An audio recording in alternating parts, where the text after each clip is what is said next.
Welcome to the ultimate Wrath of the Lich King PvP Unholy Death Knight guide.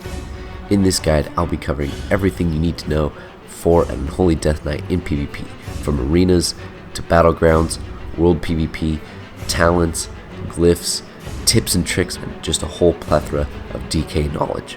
If you guys want to skip to a specific point in the video, there will be timestamps in the description as well as a pinned comment.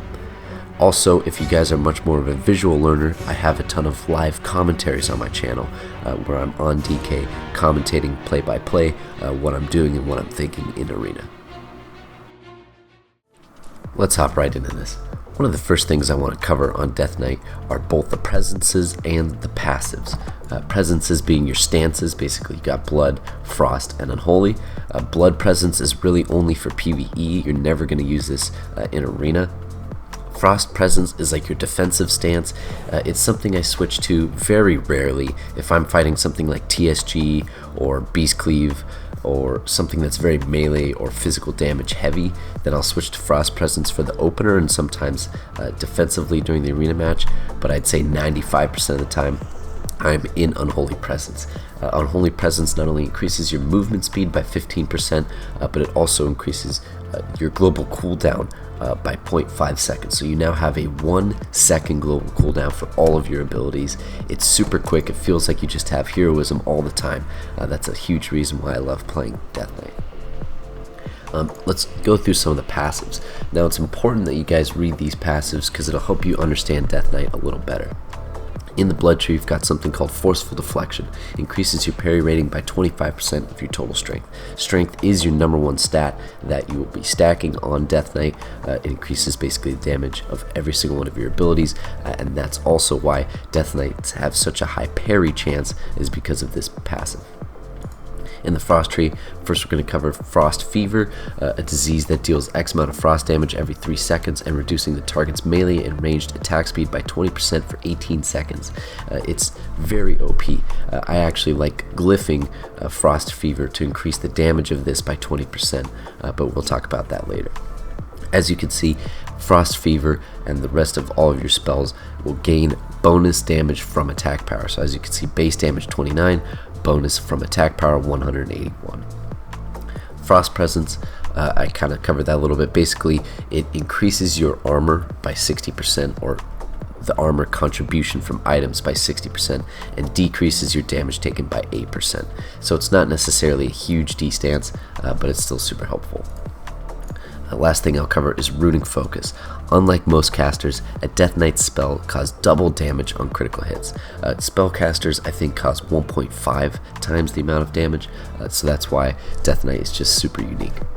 The last thing we have here in the Unholy Tree is Blood Plague, a disease dealing X amount of shadow damage every 3 seconds for 18 seconds, caused by Plague Strike.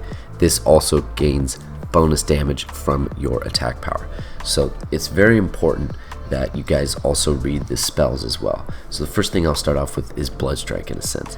Instantly strike the enemy, causing 40% weapon damage plus 306, total increased by 12.5% for each of your diseases on the target. So basically why I cover this ability first is it's important that you have both your Frost and your Unholy Disease on the target at all times. Basically every single one of your abilities will do 25% increased damage because it has 2 diseases on the target. Next thing I want to cover very quickly are just all the spells and abilities, but also the runes. As an Unholy Death Knight in Unholy Presence, each rune takes 9 seconds to regenerate. You have 2 of every rune, 2 being Frost, Blood, as well as Unholy.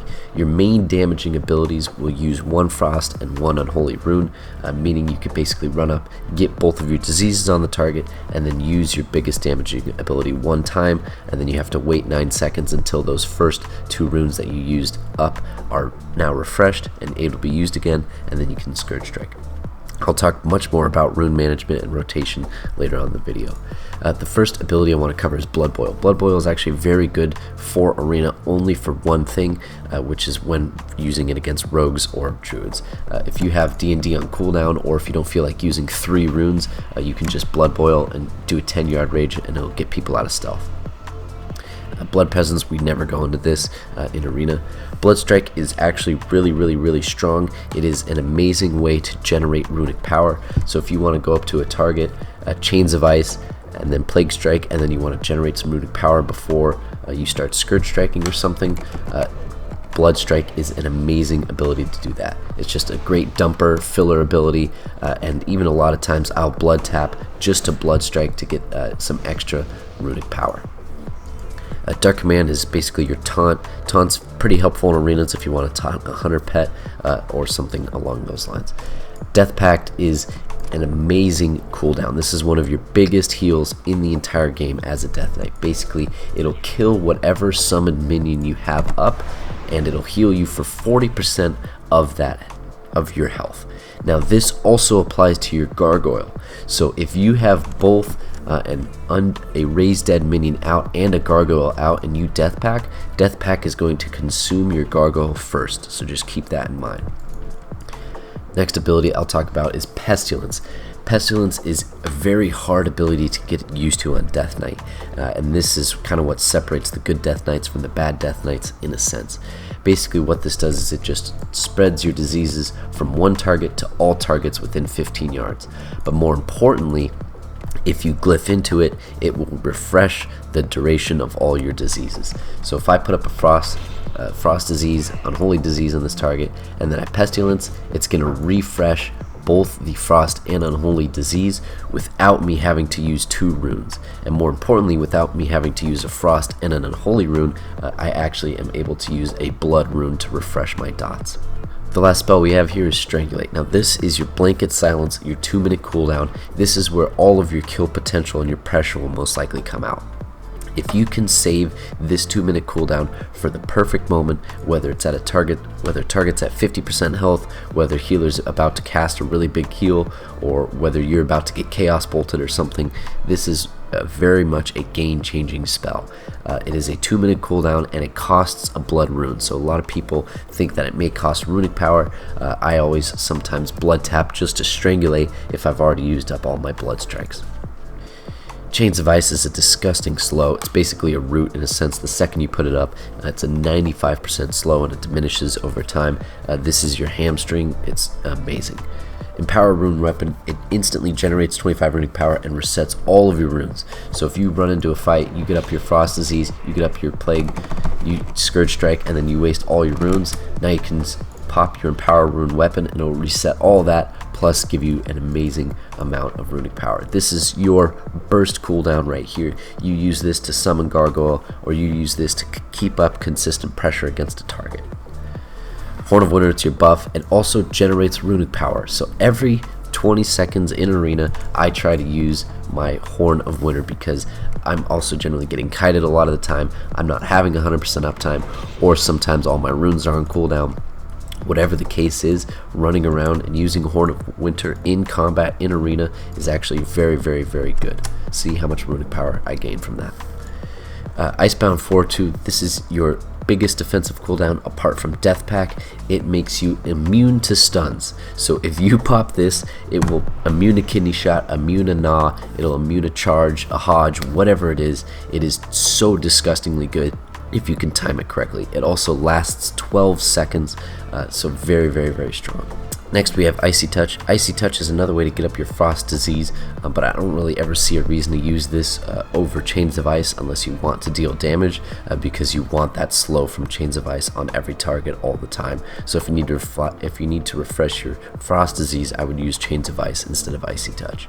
Lichborn is phenomenal for arena. This basically makes you immune to fear as well as charm effects. Now be very careful, because in Lichborn you can be shackle undead or feared from both a Holy Pally and a Disc Priest, so just keep that in mind. A cancel Aura Lichborn macro is actually very useful.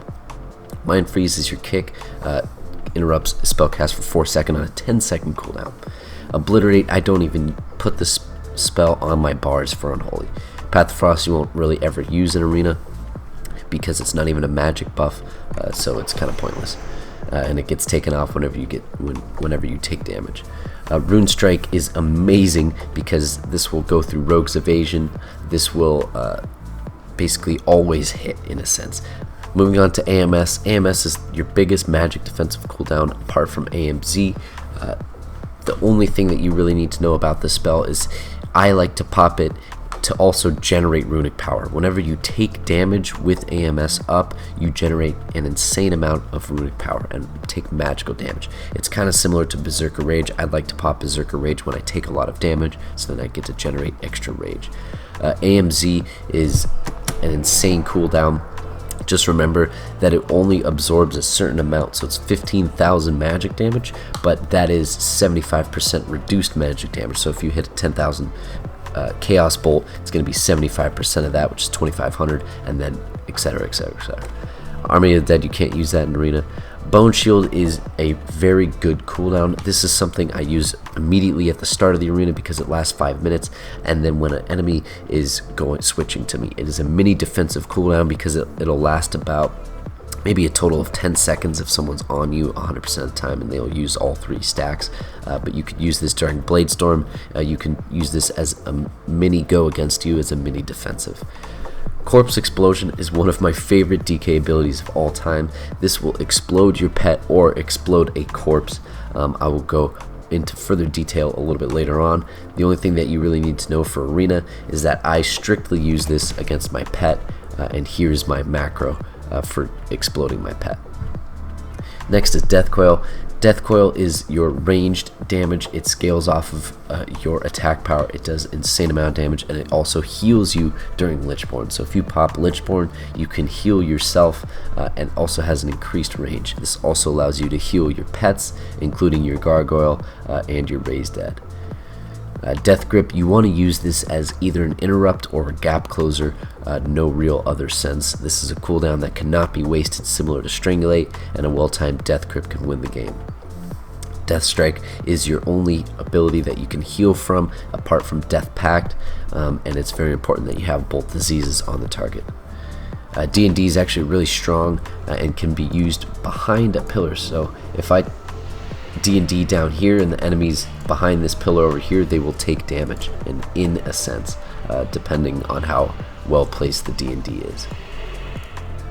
Next, I'll talk about Gargoyle. The only thing you really need to know about Gargoyle is that it's snapshots. What that means is that any trinkets or any procs that you have when you summon the Gargoyle will take basically a picture of all of your stats the second you summon the Gargoyle, and then let's say you lose your on use, you lose some of that haste, your Gargoyle will still be summoned as if it had those stats, so it'll continue to do damage, and it is your #1 damaging ability. The sooner you can get Gargoyle out in a game, generally the better, because it's just instant pressure. It'll force the team to either do something to try to CC it or to try to CC you. Next, I'll cover my talents. 90% of you guys will run a very similar talent build to this, but this is my personal DK build, and there's some points that you can swap around. First, I'll just cover some of the notable talents. Your Ghoul gains 60% of your total strength and stamina. Corpse Explosion, I like running this over 2 points in Epidemic. You could also, if you want to run a stun reduction build, like if you're an Orc DK, On a Pale Horse is actually really strong. 20% stun reduction. If you can combine this plus a meta gem and Orc, it's actually very, very strong. Some other talents to note: Unholy Blight. Basically, when you Death Coil, it makes it immune for your diseases to be dispelled, so you cannot dispel your diseases for 10 seconds after you Death Coil on the target. Desecration.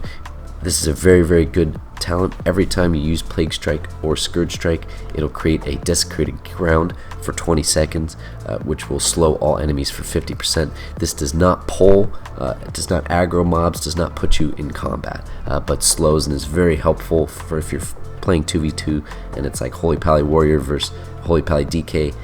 You can just put desecrated grounds and help your pally kite the warrior. Some more notable talents here: you just have Wandering Plague. Basically has a chance for your diseases to do double damage. Apart from that, Bone Shield, and we'll move on to the Frost Tree. In the Frost, I put points all the way down into Endless Winter. Now there's two kind of Frost builds you can do. You can do a Toughness build, which reduces the duration of movement speed effects by 30% total. It's actually very strong, but I like the Runic Power Mastery build better, because you could build up 130 Runic Power and then just dump it all with Death Coils. Got no points in the Blood Tree. And my Glyphs. Now these are actually something that you'll be swapping out as the season progresses and as the expansion progresses. I run Glyph of Dark Death because you'll get kited a lot as DK, so I want my ranged abilities to do more damage. Sometimes I swap out Glyph of Dark Death for Glyph of Frost Disease, which increases my Frost Disease by 20%. I run Glyph of Disease, which makes my Pestilence refresh my dots. I'll talk more about that in the rotation section of the video. And then I have Glyph of Ghoul. My Ghoul receives additional strength from me. So your pet is actually very, very strong in Arena. It does crazy damage if it can have uptime. I like to explode it a lot. I like to do a lot because I have good pet management for playing Warlock and Hunter. So this is a very helpful talent. You could swap out this talent for something like you get refunded when you heal yourself with Death Coil. Depends on what part of the expansion you're on. Now for minor Glyphs of Corpse Explosion just makes Corpse Explosion bigger because I want it to hit more targets. Glyph of Pestilence increases my range of Pestilence, which is really good, and then Raise Dead no longer costing a reagent. Next I'll cover my macros. I covered this earlier, but I'll give some more elaboration onto it. I've got /cast target equals pet Corpse Explosion. This will every single time explode my summoned pet here. This will never explode my gargoyle. This will only explode this if it's up. If I do not have my raise ally up, then it will explode my gargoyle, so just keep that in mind. The next thing I have is /pet auto cast off claw /cast gnaw. So I've noticed on the beta, when I try to go to gnaw a target, sometimes my pet will just not listen to me and I'll get stuck on the global cooldown from claw, the pet global cooldown from claw, and I will miss the opportunity I wanted to stun the target. So this macro here, which I have keybinded down here, will basically turn claw off for autocast when I tell my pet to stun. And then on my Scourge Strike, or basically on any other random ability, I turn pet autocast on for claw. So this actually really does matter if you guys are using pet stun and are trying to time it for a cheap shot to a kidney, and you want to pet stun the rogue so he can't get the kidney off, or right at the end of a cast you want him to pet stun, something along those lines. The next macro I have are just focus target macros for Strangulate, Mind Freeze, and Death Grip. So that's really it. The only macros I use are Corpse Explosion macros and then a Gnaw macro, and sometimes I use a leap macro, like if I want to leap to focus target or leap to main target, but lately on Wrath of the Lich King Classic I've just been leaving leap on autocast, which is interesting because of that gnaw macro. It'll actually, if I want to switch to an off target, it'll leap to the off target. I used to bind leap and gnaw in the same macro, but it doesn't work out that well. One last macro that I think is super helpful is a cancel Aura Lichborn macro. Now this is very helpful if you want to put it on a separate keybind, the /cancel Aura Lichborn part of it. Basically what this does is if you pop Lichborn and then you press the macro again, it'll click it off. This is extremely important because when you are Lichborn, you are technically an undead target. You are able to be shackled by a priest, you are able to be turned evil or feared by a holy pally. Next, I'll cover some gear and some stats. On the beta here, I'm just running what's available, which is the basic Savage Gladiator set. Nothing too special. But in terms of stats, it's the same from Classic until now. You still need 5% melee hit rating for PvP and 7% spell rating for PvP. Now, I'm short here, I only have 4%, and you should get that extra percent from either gems or enchants or whatever you can. Keep in mind that we have 3% hit from spells from our talents, so if we go here to spells, we are well above the cap. In terms of spell penetration, it is good that you want at minimum, you want at least 75 spell penetration. Other than that, you want I would try to go for at least 140. I'm going to be running Spell Pen, Enchant to Cloak, as well as potentially some of the Jewel Crafting Spell Power increased gems. Apart from that, expertise and armor penetration, stuff like that, you don't necessarily have to worry about. The more armor pen you can get, the better, but in terms of stats, you just want to mainly be focusing on strength. One strength equals 2 attack power, as well as increases your parry chance and just does a whole plethora of things for your toolkit. Resilience is also very important. I can't really tell you how much resilience to get. There's a 1500 hard cap of resilience, but in the first early PvP seasons, you just want to get as much resilience as you can get. Next, I'm going to cover what to do at the start of an arena match and your rotation as a Death Knight. First thing you're going to do at the start of a match, you're going to buff up. Use your Horn of Winter. That generates 10 runic power, but I'll talk about that more later. The next thing you're going to do is you're going to cast Bone Shield instantly. Bone Shield is a 1 minute cooldown, but it lasts 5 minutes. It also has 3 stacks. So when you join, before the gates even open, you're going to want a Bone Shield, because by the time the gates open up, Bone Shield will be back off cooldown and you can use it immediately.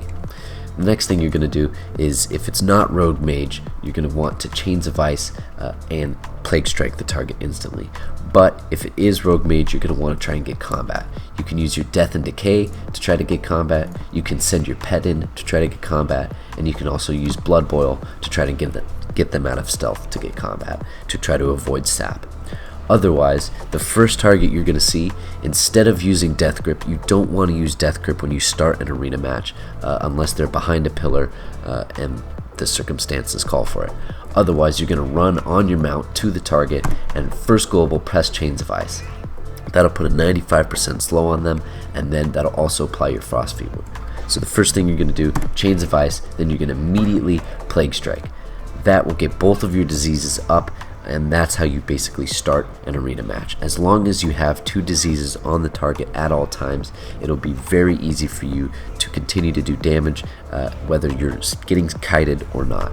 You also want to Pestilence. Using Pestilence will apply diseases on every single person within 15 yards of that target, and as well, if you're specced into it, if you're glyphed into it, it'll also refresh the duration of your diseases on the target.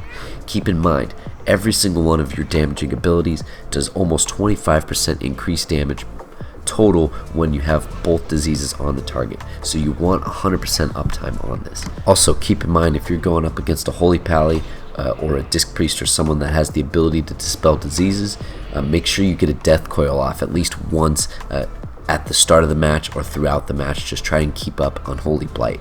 If you Death Coil, they cannot dispel your diseases. They are still able to dispel the Chains of Ice slow, but they cannot dispel anything around it.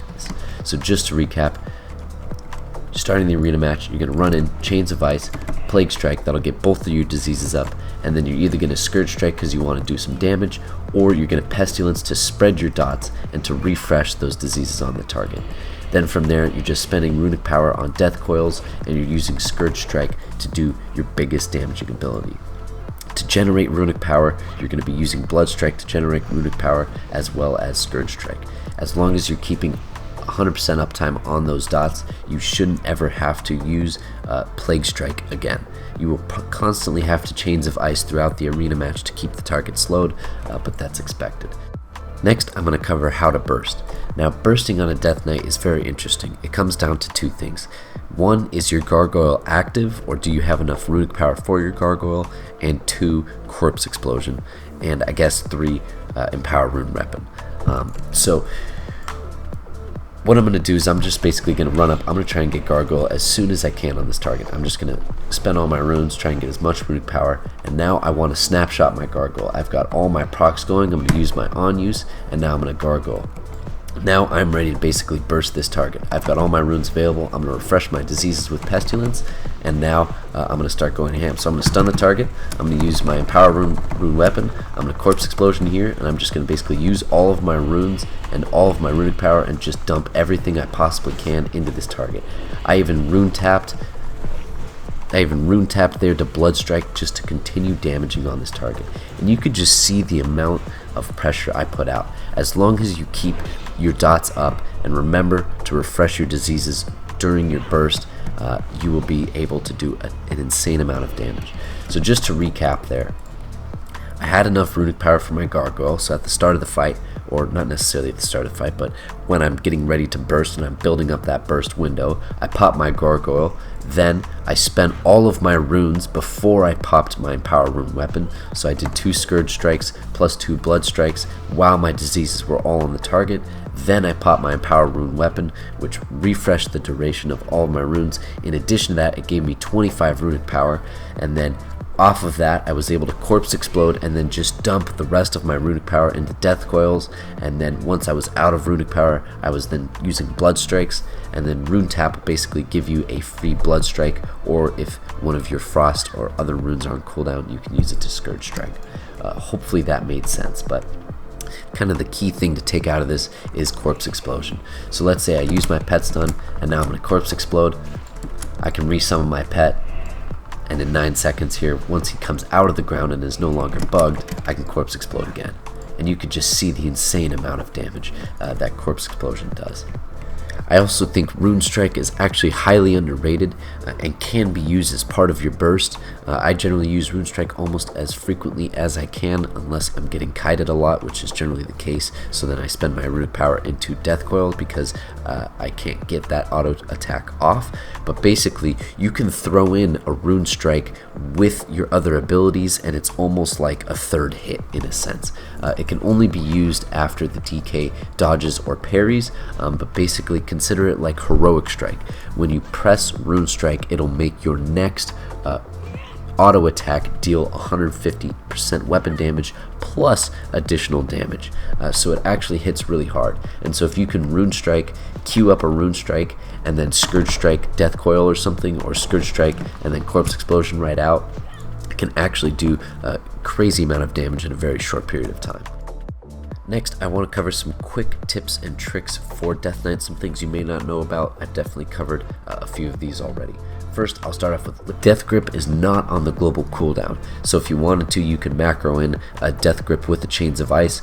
Otherwise, just using an ability with Death Grip is very nice. So Death Gripping and then immediately Scourge Striking, or Death Grip Chains. Same thing also applies for your pet. None of your pet abilities are on your global cooldown, so if you just did a Scourge Strike, you're able to gnaw while Scourge Striking. When you Lichborn, you turn undead, and you're able to be feared by a Paladin or shackled by a Dispriest. So that cancel R macro to remove Lichborn after you remove the fear is very helpful. I like to use Bone Shield for Blade Storm. This is a very good cooldown. Every time you see Blade Storm, if you don't have IBF up or if you get caught without the runic power, I think Bone Shield is an amazing cooldown because it'll basically last for the entire duration of the Blade Storm and just reduce all of its damage by 20%. If you have a Gargoyle summoned, be sure not to Death Pact. If you can, Death Pact will consume your Gargoyle if your Gargoyle is out, otherwise it will consume your Raise ally. Rune Strike is really underrated and very, very good against rogues, warriors, and other Death Knights. It hits very hard, and I highly recommend using it. Your Death Coil can heal undead targets, so if your pet is low on HP, or your Gargoyle is low on HP, or if you pop Lichborn and you have a lot of extra runic power, you can Death Coil and heal yourself. Using Horn of Winter in arena in combat is extremely helpful. It generates 10 runic power. If all of your runes are down and you get caught in a Frost Nova, or if you just have that extra second to rebuff, it's very helpful. It also only lasts 2 minutes, so rebuffing in arena is very strong. Remember that when you summon your Gargoyle, it's going to snapshot all of your current buffs, so you want to try and summon it when you have Rune of the Fallen Crusader popped and you're on use, or any additional buffs. Remember that Death Coil makes your diseases immune to Dispel, so frequently Death Coiling, if you notice a target's dispelling a lot, will save you. They can still dispel your Chains of Ice, slow, but the Frost Fever or anything other than the slow, they cannot dispel. The last tip that I'll cover is Corpse Explosion. You can Corpse Explosion and then immediately resummon your pet and Corpse Explosion it again. So you can get 2 Corpse Explosion in a matter of about 10 seconds or 8-second window. But it's very important that if you just used it and you just raised a new ally, Do not press Corpse Explosion while it is crawling out of the ground. It is still bugged, it will consume your runic power, and the cooldown will go off, but the pet will not explode. I've noticed that when the pet is stunned or CC'd of some kind and you use Corpse Explosion, it won't work, but hopefully that'll get patched. One thing that's really important for Death Knights is positioning in arena. So with the ability to have Death Grip, you're able to bring targets to you. So I'm able to bring this Feral Druid to me. I'm going to try and AMS that clone, nice.